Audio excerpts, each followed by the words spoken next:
Hello and welcome to Wrestling at Random. I'm Jeremy Deemer. And I am Adam Summers. You are here in Season 5 of Wrestling at Random, where each and every week we review a randomly chosen show.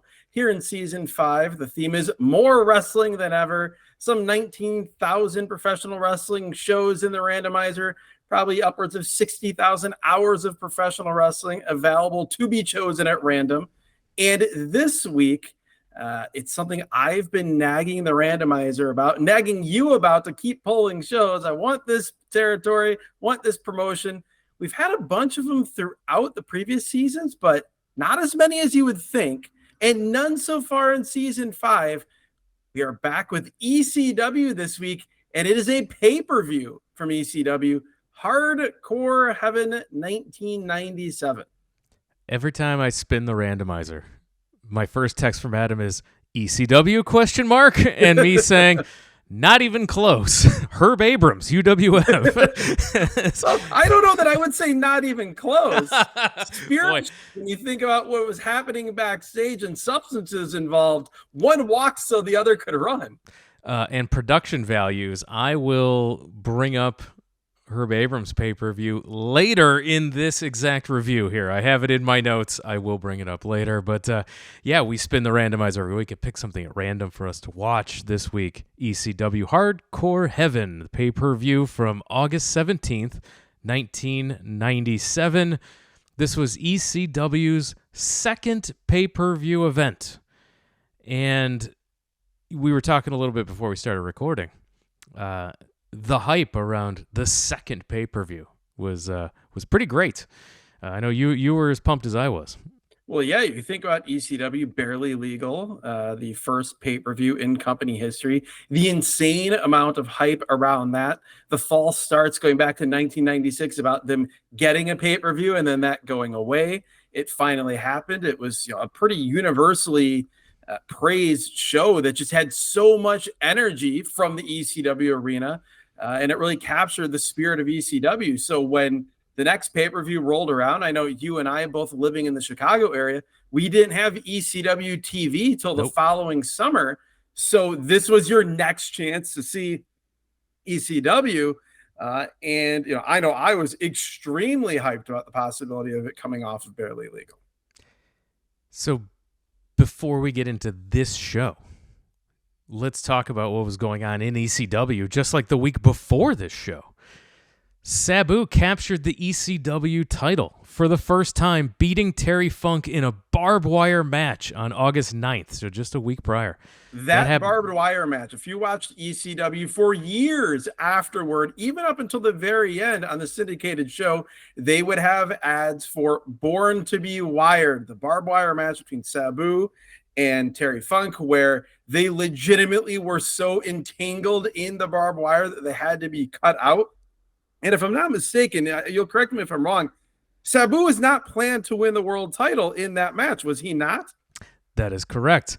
The last-minute change was apparently to shake things up for the August 17th Hardcore Heaven pay-per-view show we're about to review. See, I always thought it was that the urban legend, the myth that they were so tangled up in the barbed wire that they were not able to do the finish for the match that they were going to do. And the way they were tangled up in the barbed wire, there was no way for Terry Funk to pin Sabu. So Sabu pinned Terry Funk. And then, we had the three-way that we have on this pay-per-view. I guess that was wrong. Just a last-minute change. And then, so now the show is going to be headlined. The pay-per-view will be headlined by new champion Sabu, taking on Terry Funk and Shane Douglas in a three-way dance for the title in a rematch of one of the most famous matches in ECW history. With the Sandman out of action, although he will be at the pay-per-view and participate in an angle we'll talk about. Will he ever? Because he's out of action, it left Sabu without an opponent. So he was inserted into the match before the title change took place, although the title change will be the public explanation as to why he was put into the match as a three-way. There you go. Easy enough, right? Simple enough. So like we mentioned, ECW's second pay-per-view event. We were talking before we started recording. how surprised we were, with the hype going in. The feedback after the show was middling to negative almost. And I went back and fired up some old Observer newsletters to read some of the feedback. And after the show, the feedback on the production specifically, as reported by Dave Meltzer, the Wrestling Observer newsletter, said, quote, "The production, lighting, look, and sound came off more like a Herb Abrams pay-per-view than the alternative to WWF and WCW that ECW attempts to present itself as." Yeah, I mean, ECW production is never the strong suit. Really, in a lot of ways, the lack of production values on the TV show worked in its favor, and it had that grainy, gritty look to it, but it was a well-edited show. Whereas here, with all of that stripped away, they're not in the ECW arena, so you don't have that natural atmosphere. You're in the War Memorial in Fort Lauderdale, a historic wrestling building, but this crew shooting it was not the same as they're used to at the ECW arena, for sure. Well, there you go. They had no idea how to shoot this. They had no idea how to mic it. This crowd sounded absolutely dead. When ECW, one of the strengths of the shows is the crowd reactions and the investment of the crowd kind of carrying you through some of the lesser action you would get at times. Also, just an odd visual choice, just in terms of the way they shot, the way they set up the hard cam, in that, like, the hard cam shot, which is facing the entrance, and it's facing the bleachers, like, everything is so dark from that shot that it looks like it's a very small crowd. But when you have ringside cameras that are shooting to either of the sides, and you see how far to the side it goes, it actually is a really big, really full crowd. It did not have a great look, even by ECW standards. Yeah, it had 1,800 fans, 1,650 paid, and which is about the ECW gate. arena. It's about an ECW arena crowd, maybe even a little bit bigger, but it felt so much smaller. Yep. Joey Styles is in the ring. He welcomes us to the show. He's interrupted while running down the card by ravishing Rick Rude, who gets a bunch of "you sold out" chants because just the week prior, he made his debut on Raw as like a bodyguard type figure for Shawn Michaels. Yeah, for DX. And then we would have, in the not too distant future after that, the classic moment where Rick Rude appeared on both shows on the same night, basically at the same time on both Nitro and Raw, through the magic of videotape. Rude cuts a promo on the fat, out-of-shape Lauderdale losers, and then he introduces Chris Candido, and Todd Gordon comes out, former owner of the company. He's the commissioner here on screen. I had completely forgotten that Todd Gordon, still here in the summer of 1997, was the on-screen authority figure for ECW. He throws Rude out, and we get the opening video package, and of course, our favorite, the amazing ECW theme song, which thankfully WWE owns the rights to, so on the network that doesn't get edited out like all of the other music. And my overriding thought when we saw Rick Rude here was, it was cool to see him. It was cool to hear him do his his line he would do making fun of the fans. But as much as Joey Styles needed a color commentator on this show, I was thrilled that Rick Rude was not his color commentator here. We've talked about in the past, I think one of the ECW TV episodes from around this time period that we reviewed, Rick Rude was on color commentary, and it was horrendous. It sounded like bad video game commentary where all of his lines were pre-scripted out, and the delivery was terrible. So thankful for no Rick Rude on commentary. Our opening match is the ECW Television Championship. The challenger, like I mentioned, is Chris Candido. His opponent is the television champion. It's Taz. And we get a lot of throws and submissions from Taz. Candido fighting back. He's on offense. He is on offense a lot. Like, yes. If your memory of ECW, Taz is just killing dudes, sometimes handicap matches, just killing dudes. The short guy that wrestles so big that you think he's 6'6". He sells and sells and sells makes a little comeback and sells a little more, sells a little bit more after that, consults Marty Jannetty from AWA 1987 on how much longer he should continue to sell. This is just an odd match. Like, I like Chris Candido. He's awesome. He's awesome, but yeah. What a weird structure for this match. Taz eventually fires up, but Candido cuts him off again. Taz hits an overhead Tazplex off the top. A German suplex sends Candido completely flipping over in a 360. A T-bone suplex dumps Candido right on his head. They fight on the top rope again. Taz is sitting on the top turnbuckle. And Candido turns his back to Taz, allowing Taz to slap on the Taz mission. Candido taps out, still your television champion, Taz. Such a weird match. The action was good, but Candido controlling 90% of this was bizarre. I thought the finish sucked in that Candido has the advantage, and then he just stands there, turns around, and basically lets Taz put the Taz mission on. It's weird because, again, the action was good, but I did not like this match. I loved Joey Styles back then. I was a huge fan. I will post on our Twitter a picture of me with Joey Styles from Anarchy Rules 99 Fan Fest, where my smile is so wide because I'm meeting my idol, my hero, my inspiration as I wanted to become a wrestling play-by-play guy, Joey Styles. Like Joey Styles, he's not that good.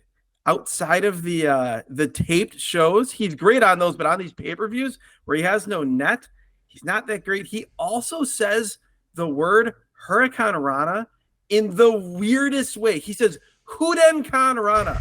Yes. And it just drives me insane. It made me sad to realize that Joey Styles is not what I remember him being, at least here on this show. Maybe everyone in the company had an off night. Well, in 97, I mean, he did, by the time there was, a couple years in, he still, I think he got better. I mean, we didn't have a lot of Joey Styles complaints when we saw some of those 99 shows. No, he got better on a live pay-per-view. That's very true. This was only his second time ever calling a live show, and the ECW TV show it was so well formatted, so well structured that he had all the safety net in the world. A lot of his lines were straight up written by Paul Heyman.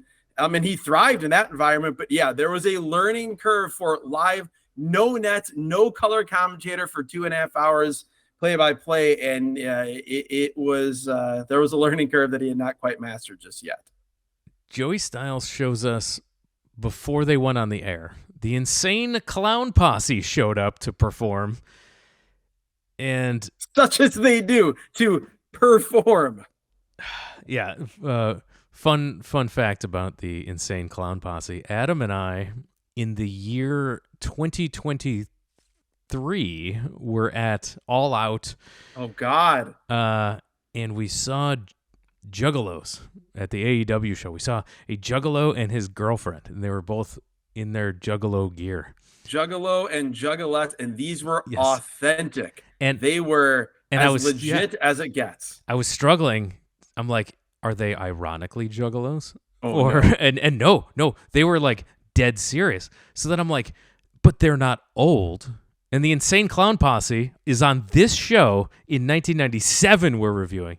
In 2023, people were still juggalos, but they were young. So I had to immediately go down a Reddit, just a deep dive on, are juggalos still a thing? How did a new generation of juggalos happen? Like, it'd be like your parents' music. Like, it's like, oh, I'm gonna be a deadhead. Like, from our generation, it's like, no, you wouldn't. And like, it's a weird thing that they made another generation of fans second generation. Like yeah, we encountered second-generation juggalos, legitimate second-generation juggalos. I also, whichever one out of the two wrestles more, I know one of them actually just went to Big Japan, if you're listening in linear fashion, towards the end of 2023, beginning of 2024.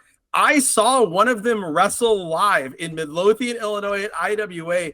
I think it was on the same team as Corporal Robinson against Madman Pondo and somebody.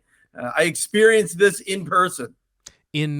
At 2023's Riot Fest in Chicago, the punk rock festival, the Insane Clown Posse were playing, and I'm like, I want I kind of want to go see juggalos in their natural habitat, like doing like at an actual Insane Clown Posse show, outdoors at a festival where I could safely observe from a distance and check it out.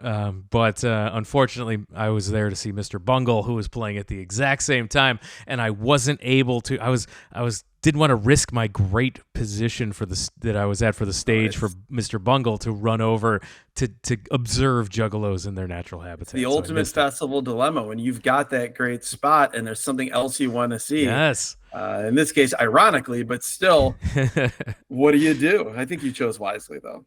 Well, back to this appearance in 1997 of the Insane Clown Posse, Sabu and RVD came out and beat up the ICP.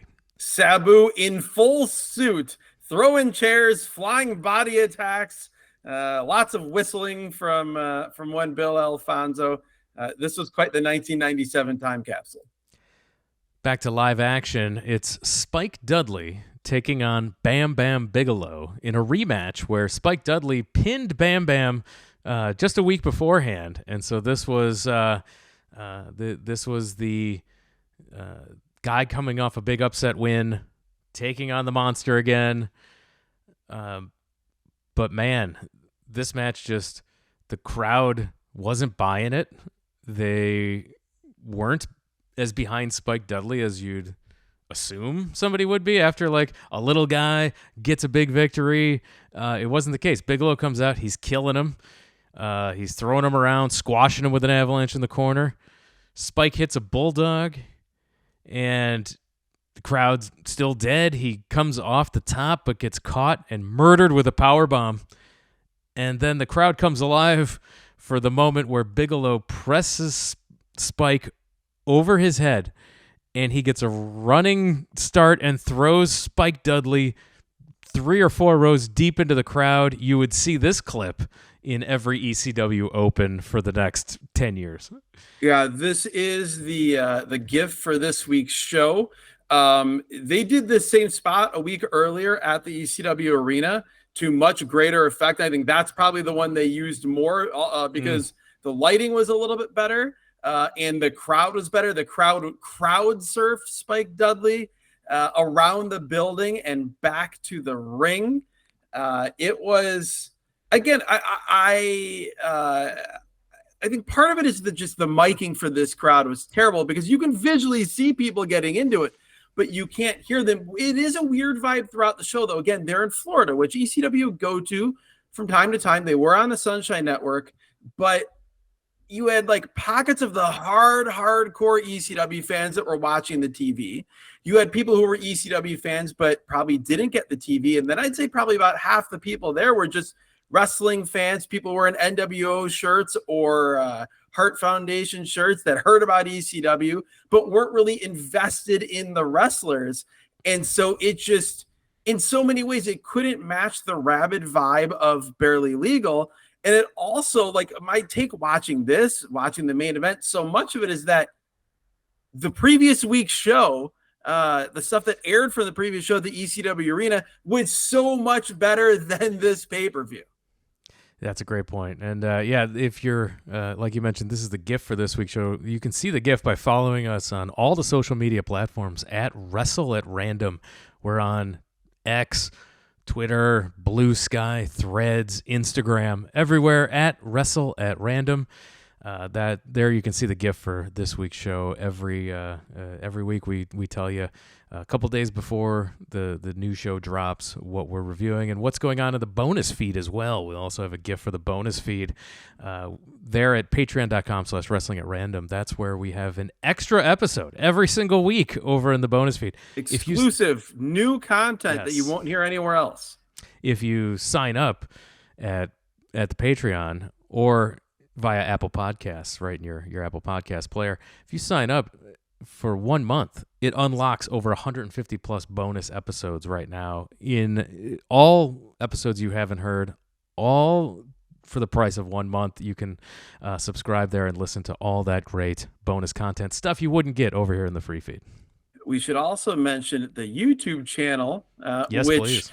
If you haven't, go check it out. If you are watching on YouTube right now, thank you. And if you are, you will see my ECW November to Remember 1995 t-shirt. The inspiration behind wearing this can be seen in the GIF for this week's show, where you will see as Bam Bam Bigelow tosses press slam style from the ring over the guardrail out on the floor into the fans. You will see a fan wearing the ECW Hardcore Heaven 97 t-shirt, which is in the exact same style with the cartoon drawings of all the wrestlers on the show, which I believe were done by Taz. So when I saw that, I'm like, I got to bust this shirt out. It's similar.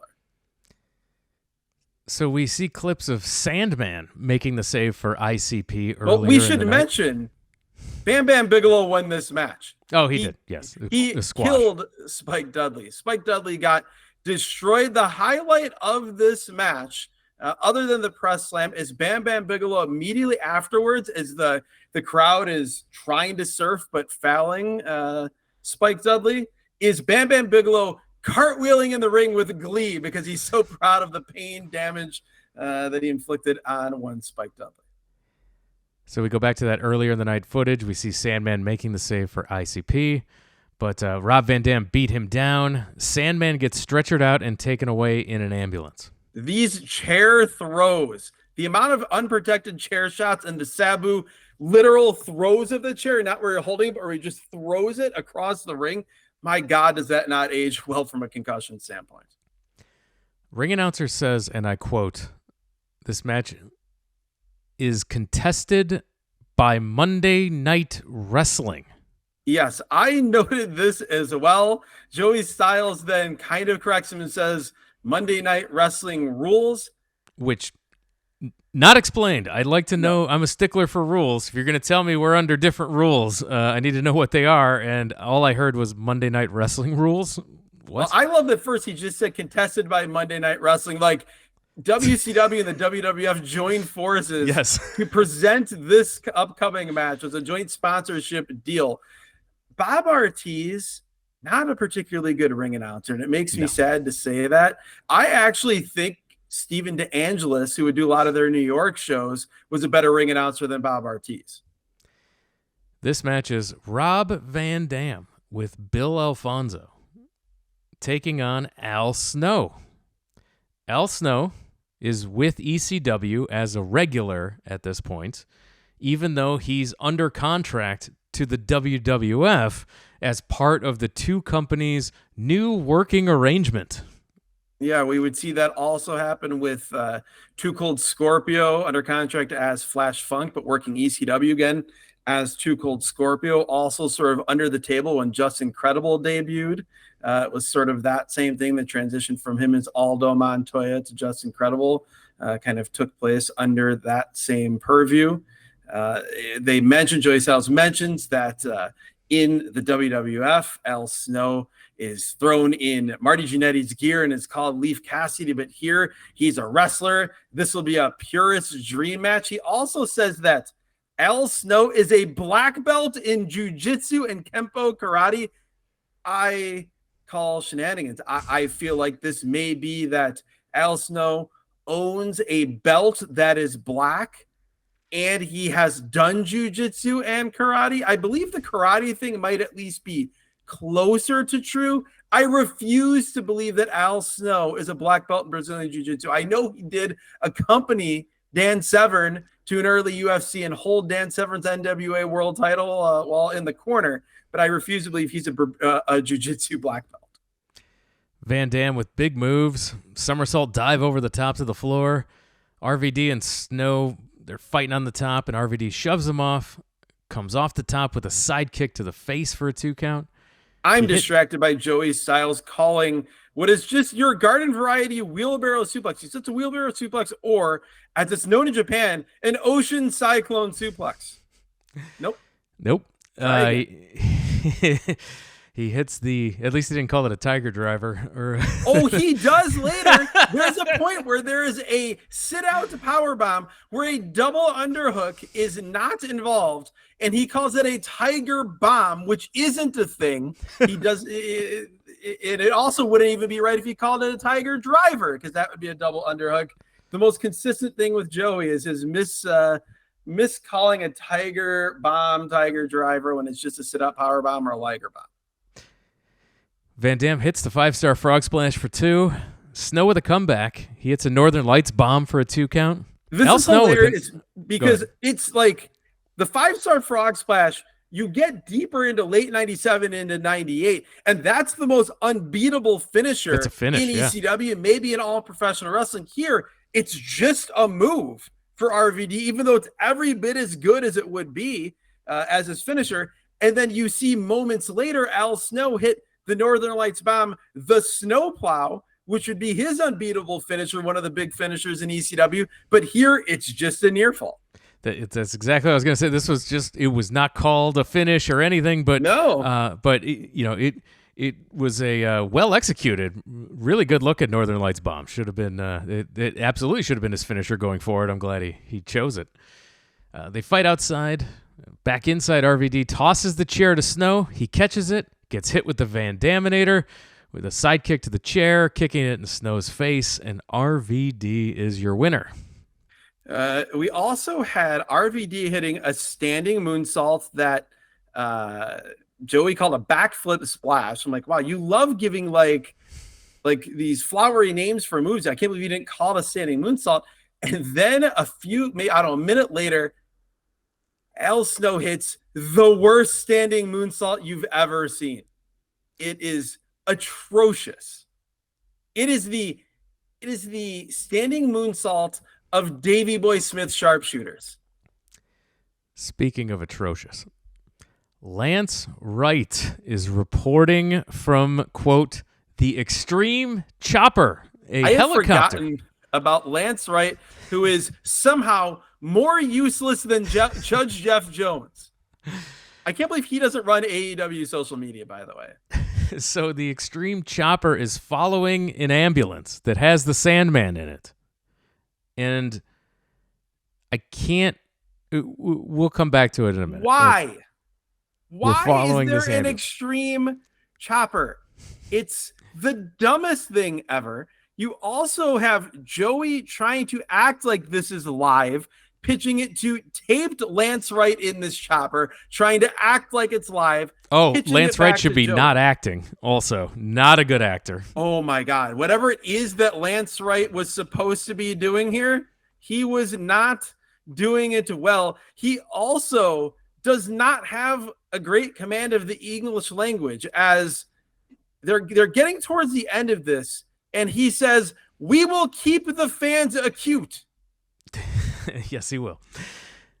We get a Jerry the King Lawler promo in the ring where King is saying the Undertaker wants him to make Dreamer rest in peace. And well, you said this is the promo in the ring. So earlier on, we had Jerry Lawler cutting word for word the exact same promo backstage.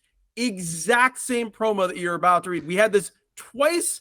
Oh, wait, I'm sorry. This is the backstage one. I'm sorry. Yes.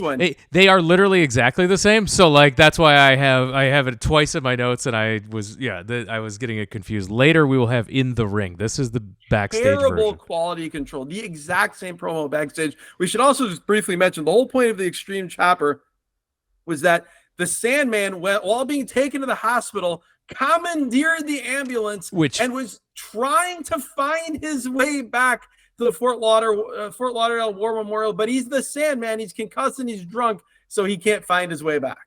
Right, but I don't know if they told us he had commandeered it at this point yet. Lance Wright did. Because it was so hard to figure, because he was so bad at explaining what was happening. I don't think I figured it out until the next ECW Chopper, that when Joey Styles caught me up, that he smartened me up that, oh, this is supposed to be the Sandman has commandeered the ambulance and is on his way back to the War Memorial.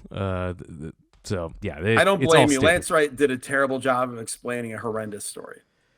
In the ring, the Dudley Boys, Joel Gertner, and adult film star Jenna Jameson are there because it's the ECW Tag Team Championship. The Tag Team Champions are the Dudley Boys, and they are taking on the challengers PG-13.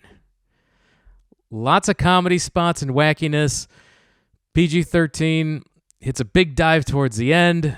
Finish is a 3D, the Dudley Death Drop, and the Dudleys win and defend the tag team titles. I hated PG-13. I was not a USWA fan. I have come to appreciate JC Ice, Jamie Dundee a lot more as the years have gone by. I thought Wolfie D looked perfectly fine here. They were in a lot of ways, and you could not have told 16-year-old me this without getting hit with a garbage can lid. They are a better version of Public Enemy than Public Enemy was.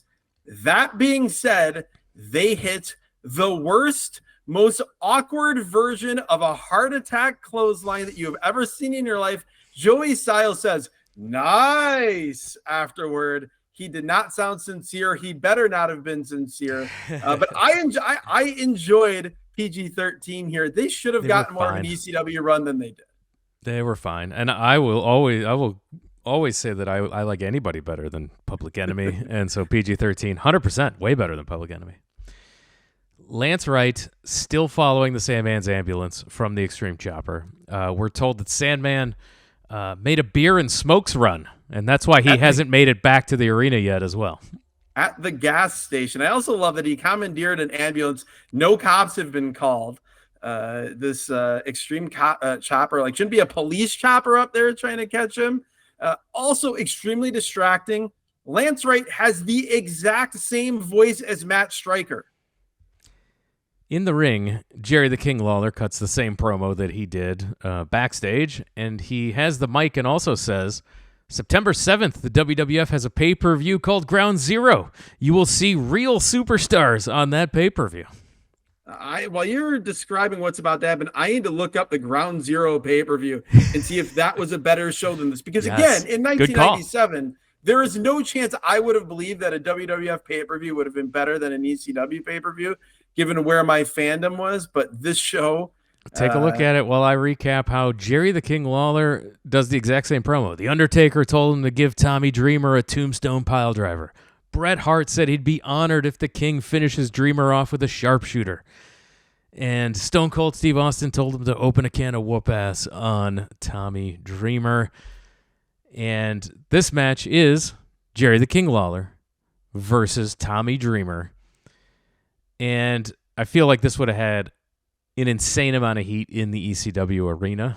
And well, think of the angle leading to this when the lights came back on, and Jerry Lawler is in the ring and with Van Dam and Sabu, and they beat the hell out of Dreamer. They cane him in the groin and almost legit destroy his testicles.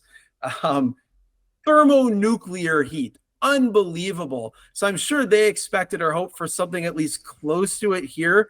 And unfortunately, again, the combination of the crowd miking and this half-interested crowd, we don't quite get it. So I'm looking at Cage Match now. In Your House 17, Ground Zero has a 4.87 rating on Cage Match. Brian Pillman versus Goldust in an indecent proposal match. Brian Christopher defeats Scott Putski by countout. Savio Vega defeats Crush and Farouk in a three-way. Max Mini defeats El Torito. By the way, that three-way, 1.16 rating on Cage Match. A four-way elimination tag title match with the Headbangers, Owen Hart, the British Bulldog, the Godwins, and Legion of Doom. Bret Hart defeats the Patriot in 19 minutes, 20 seconds to defend the world title. And Shawn Michaels and The Undertaker go to a no contest in your main event. Well, he did say you would see superstars. He didn't say you'd see a great wrestling show. I'm looking up Hardcore Heaven 97 on Cage Match. It has a 6.56 rating. So imagine something 2 points less, 20% or what, I guess 20% worse than this show. That was that WWF In Your House. Dreamer unloads on Lawler to start the match. Lawler's taking bumps over the top rope to the floor. He gets busted open. They're fighting through the crowd. This is proper brawling, proper crowd brawling. So much better than anything else on this show. I was 100% in the tank for Tommy Dreamer. I was wearing Innovator of Violence t-shirts in high school. Lawler is incredible, taking this beating from Tommy Dreamer. Taking a beating, and these are, I'm looking at Jerry Lawler with new fresh eyes here in 2024. And, wow, like 97 me wouldn't have appreciated just the great job that Lawler did here, giving Tommy Dreamer everything and more from a guy who's like, like basically a retired wrestler at this point. Yeah, do some USWA stuff, do some indies, wrestle occasionally in the WWF, but not a full-time wrestler. And not only cutting himself and bleeding for Dreamer. This is crazy. It's great. Like in the first minute, and not only bleeding, but going into the crowd and just being in that hostile ECW crowd, because at this point the crowd does wake up. They are rabid and insane as Dreamer and Lawler are brawling up the crowd. This finally feels like a 1997 ECW show. Lawler crotches Dreamer on the top rope. He launches him off the top onto a chair, and Lawler is in control now. He hits a pile driver on Dreamer, but Dreamer kicks out. Lawler wipes his armpits and his ass with an ECW t-shirt, and Dreamer fires up. The best part about this is, Jerry Lawler's gear. He's got the one-strap singlet, which has like a black trunks part of it. He's got the long red trunks. He pulls down the black trunks to wipe the shirt on his rear end, revealing more black trunks. And you can see under that is the singlet, which is another pair of black trunks. This is like the luchador that wears 3 or 4 masks, gets unmasked, and he still has the mask. I howled with laughter over this. So Lawler, Dreamer fires up after this. They're fighting. Lawler ends up pulling his strap down, but he's out of it and he falls face first. This is a great sequence. It's a great heel spot too, because as a babyface pulling the strap down, it's the ultimate babyface comeback fire up move. And it was Lawler's ultimate fire up. That's what I mean. In his territory as a babyface, that was the deal. Here he does it as like a comedy heel thing, and it reminded me of Ric Flair, where as a heel, he always gets slammed off the top rope. As a babyface, he always hits his top rope single axe handle. The fight continues. The ref gets bumped. Lawler DDTs the referee, and the lights go out. Rick Rude, he comes out and hits Tommy Dreamer with a trash can. The fight continues. Every time Dreamer gets the advantage, like he's about to pile drive Lawler, the lights go out, and this time it's Jake the Snake Roberts in the ring. He attacks both the guys. This crowd wakes the hell up. We will see Jake Roberts interact several times over the years with Tommy Dreamer. I believe actually on one of the other pay-per-views we reviewed, we saw that. Here, Jake is still closer to his prime in the way he moves, in the way he looks. This place comes unglued when the lights come up and Jake Roberts is in the ring. Dreamer goes for a DDT on Lawler, but the lights go out again. This time, it's Sunny in the ring. Tammy Sitch is here. She sprays Dreamer in the eyes with hairspray or something. And Beulah McGillicuddy takes Sunny down. Lawler goes to pile drive Beulah, but Beulah hits Lawler with a low blow. Tommy Dreamer DDTs Lawler and gets the win. This was super fun. The crowd woke up as it went along. Again, still though, with the lights out, lights on, you can just imagine the reactions to those things in the ECW arena as compared to here. It would have been even better. Jake was so great though. The lights come back up. He hits Dreamer, and then Lawler goes to shake his hand. He hits the short arm clothesline on Lawler, leaves the ring. Lawler goes for the pin on Dreamer, who Jake just attacked. Dreamer kicks out. And Lawler claps like, okay, I put you through the ringer to see if you could kick out, and you did. Love this. I wish Jake could have been right to make whatever they clearly had in mind with Jake and Tommy Dreamer a long-term thing, sort of as the next chapter of someone torturing Tommy Dreamer after Raven had left. They could have done a lot more with it if Jake had been right.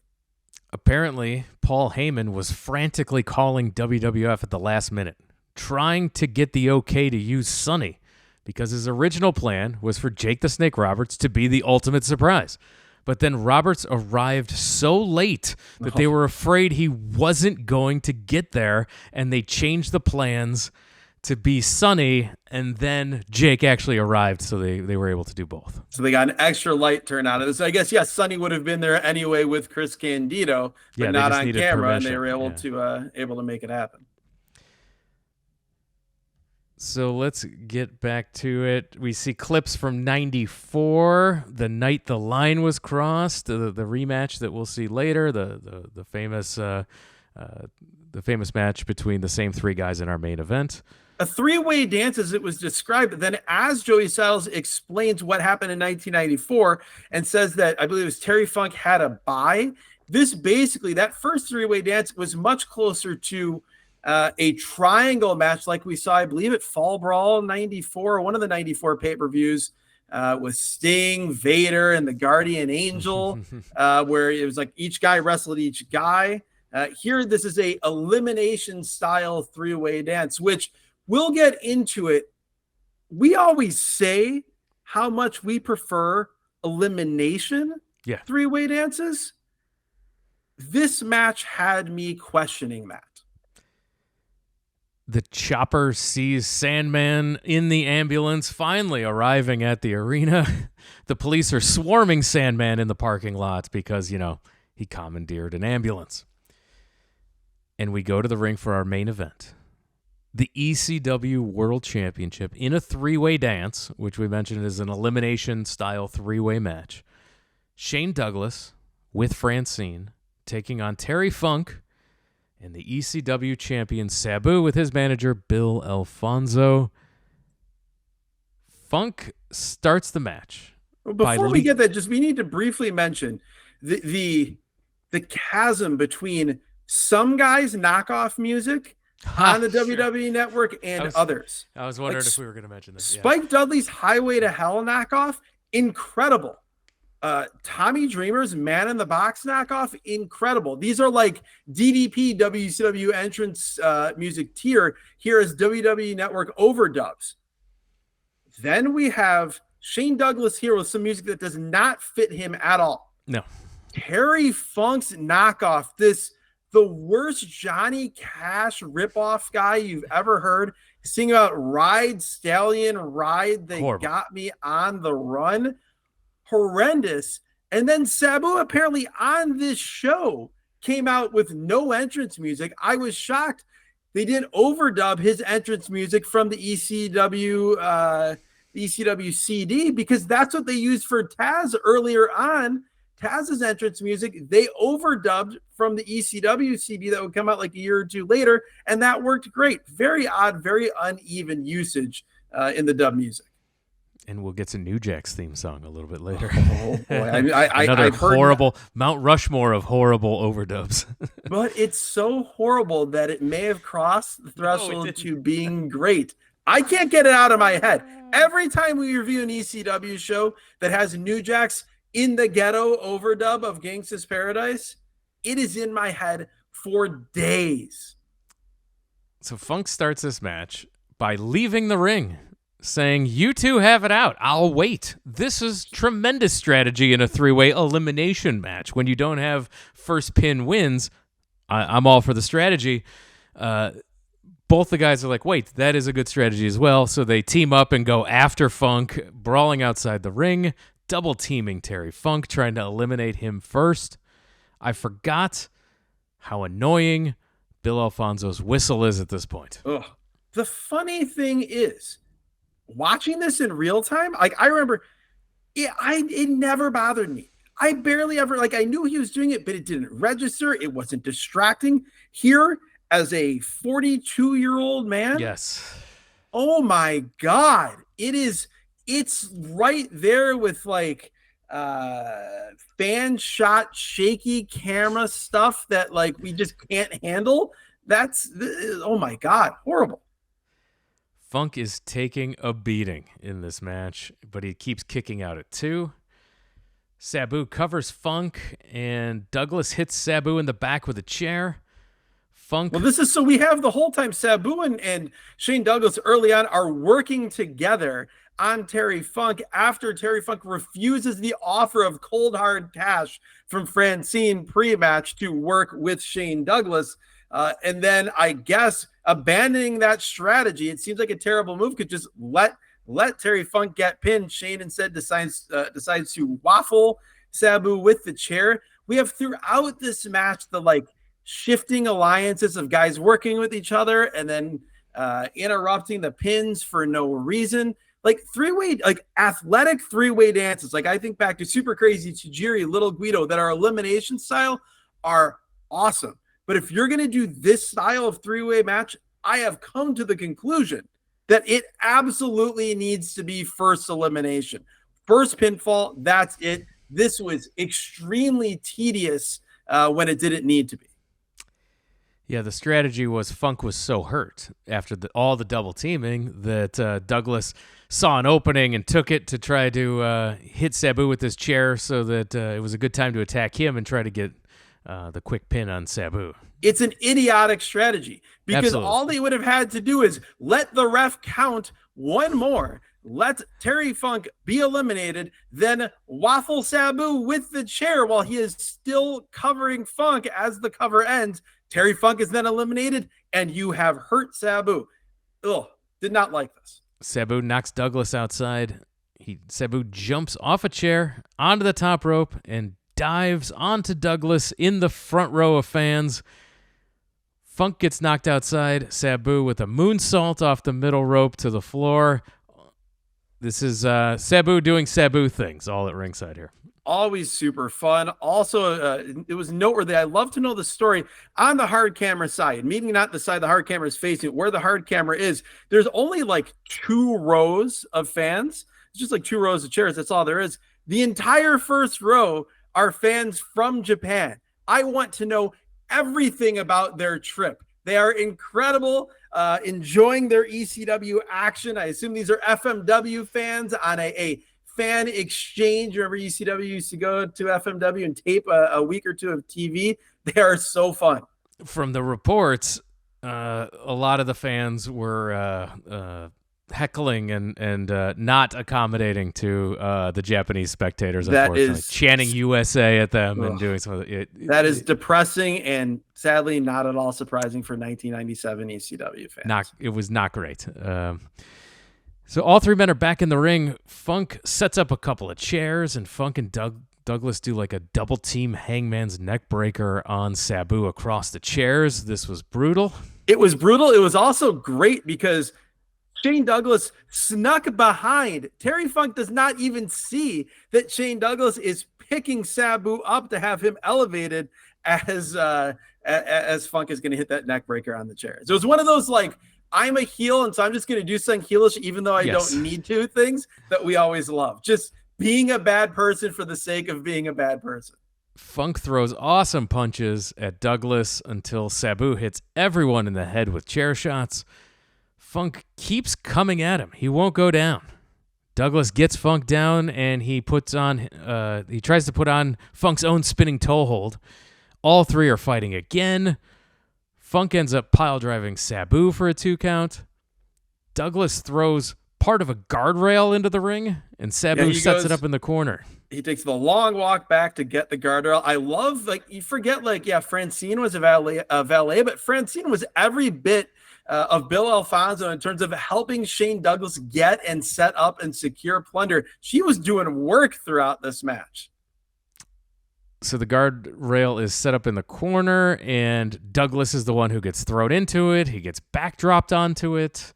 Sabu puts it on top of Funk, who was on top of Douglas going for the pin, and Sabu drops his body weight across it, only able to get a 2 count. Douglas hits each man with a belly-to-belly suplex. Then we get the 3-way sleeper spot again, where he puts a sleeper on Sabu and Funk puts a sleeper on Douglas. Yeah, the ultimate callback to the night the line was crossed. That's the video, the clip they'd always show selling that tape. Because then as soon as someone breaks theirs, that guy comes around and puts a sleeper on the other guy. And then Sabu lets go to cover Douglas for a 2 count. We get a triple jump moonsault by Sabu onto Douglas for another 2. Sabu tries it on Funk, but the chair breaks, and he misses the moonsault. Sabu hits the triple jump moonsault onto both guys at the same time for another 2 count. This was so Sabu. Like, he hits the first triple jump moonsault, and as he does it, the seat of the chair bends a little bit. So then he's going to go hit Shane Douglas on the other side of the ring with it, and you're watching it, and you see him set up the chair, and you see the seat of the chair already partially bent and folding. Like, the second he jumps onto this, that seat of the chair is going to break. He does it. That's exactly what happens. He goes to the second row, hits it anyway, and then, like you said, hits it again with a new chair, hitting both of them piled up at the same time. A table's brought into the ring, and Todd Gordon comes out. Again, Commissioner Gordon is out here to attack Bill Alfonso. The worst punches you have ever seen. It was First, horrible. Bill Alfonso is throwing these horrendous, like, Dark Order ending of Dynamite level punches on Funk while Funk's on the table. Todd Gordon runs out and hits exponentially worse punches than that on him. This is brutal. Douglas puts Gordon on the table. Funk puts Alfonso on the table. And Sabu, who's taking forever in the corner to try to come off of a chair that he's trying to balance on the top turnbuckle, and he is struggling mightily to do so. He eventually comes off putting both guys through the table for what's probably the loudest pop of the night. People went crazy for this. To that point, it made no sense, because why is Sabu putting his own manager through? But it's Sabu, so it doesn't matter. Sabu brings in a ladder, and he hits the referee. And at this point, the Sandman hits the ring. He's attacking Sabu. Sabu's under a ladder, still kicking out.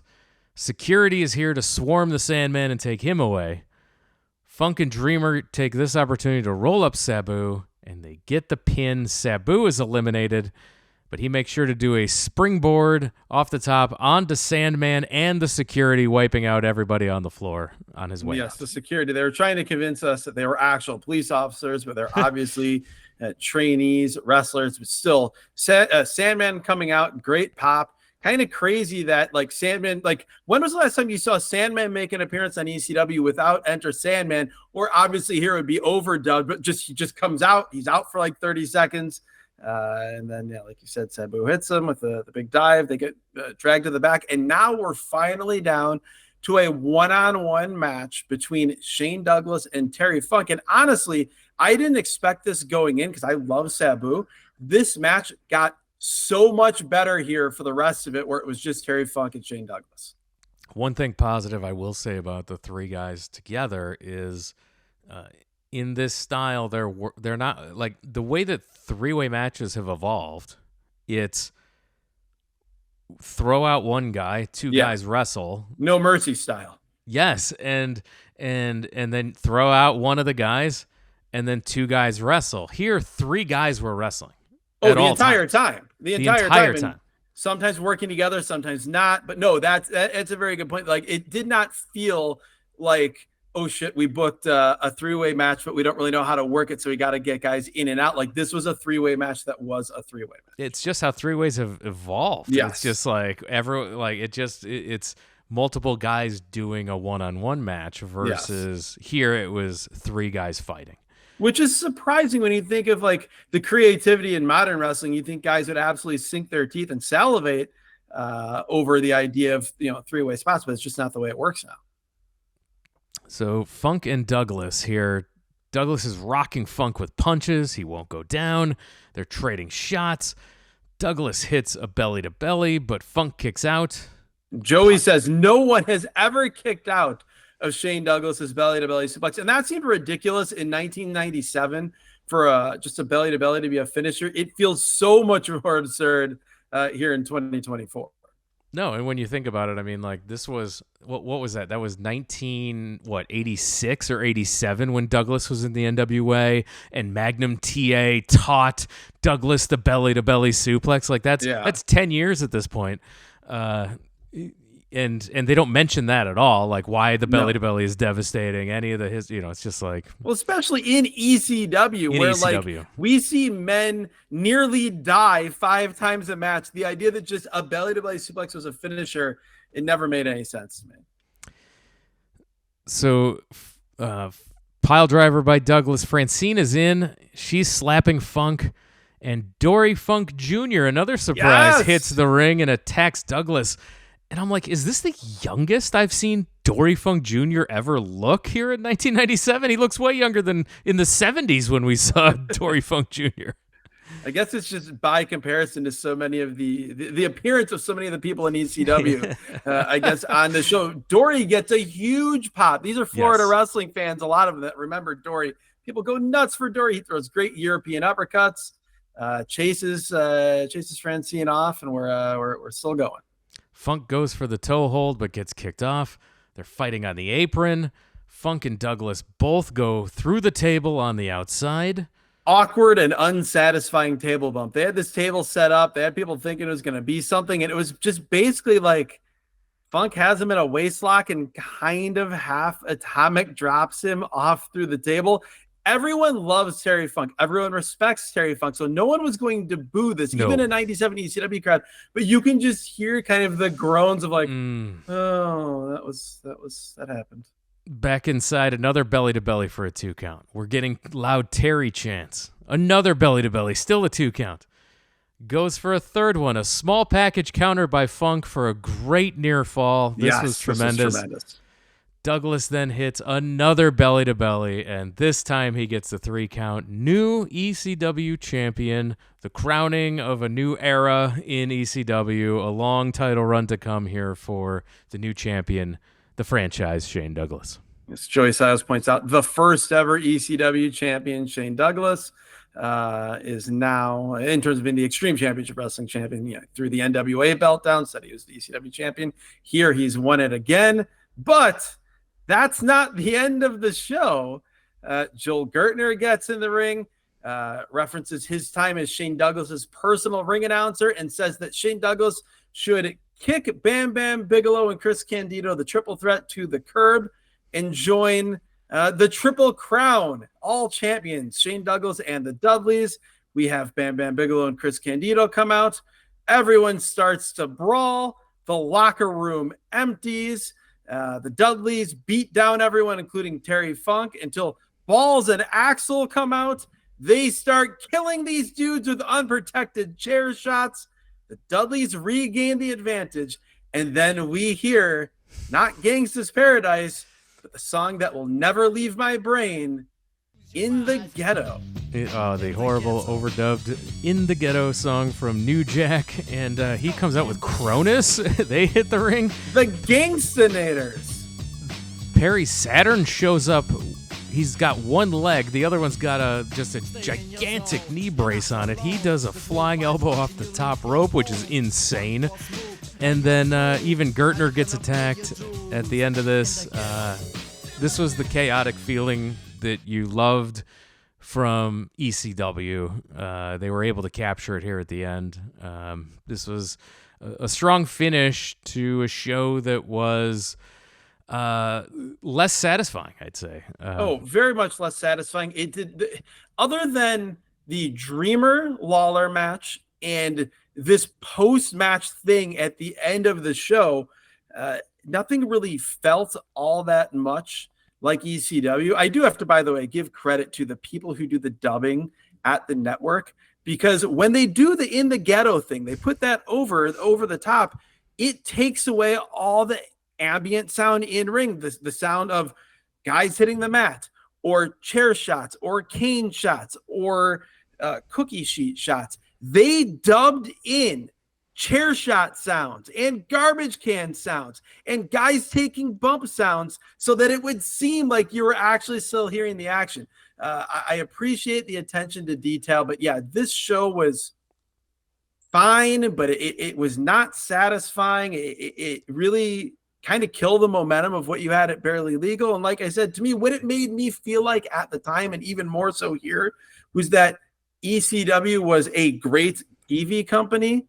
They were not a great pay-per-view company. They would have great shows. Heatwave 98, which we reviewed here, Anarchy Rules 99, which we were both at, are a couple examples of that. But there were to come more shows like this that would be misses. The next show, November 97, was not a great show either. So a little context for possibly why that last show at the ECW Arena wasn't the pay-per-view and this was. Where pay-per-view was. So it was a struggle to get ECW onto pay-per-view. Pay-per-view was like they kicked UFC off because of the heat for it being too violent, and so their UFC wasn't on pay-per-view. ECW had to show that they could put on a sanitized product for pay-per-view to woo more pay-per-view providers into the pool. And so did they have a deal in '96 with In Demand, and then someone sent them the mass transit tape? Yep, and they lost their deal. So it was a long journey to even get back to having a deal, and so they had to be concerned about losing it.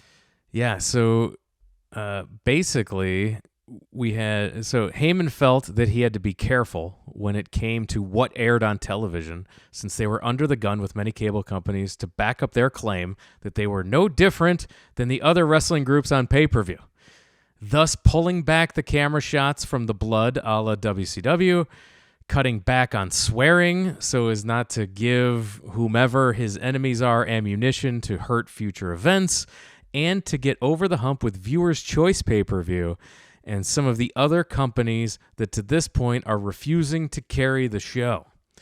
So with the company trying to tone down slightly in order to be on the right side of the cable company executives' quote, offensive compass. Favorite thing on this show, Adam?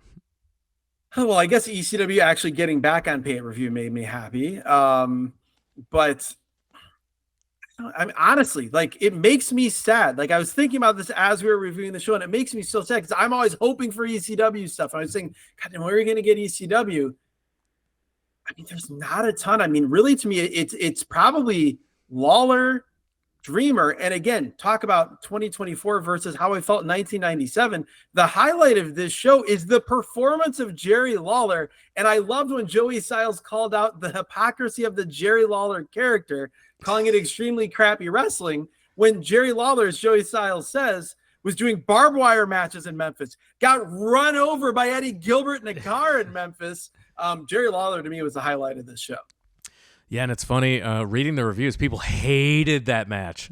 In 97, people did not like this whatsoever. They didn't like the lights out and the overbooking and all this stuff. They hated it in 97. ECW fans did not like this in 97. But yeah, me watching it now, this was absolutely probably one of the highlights for me. And watching Terry Funk taking a beating, Terry Funk throwing amazing punches and just being a legend in here. Like, I mean, another great performance for Terry Funk.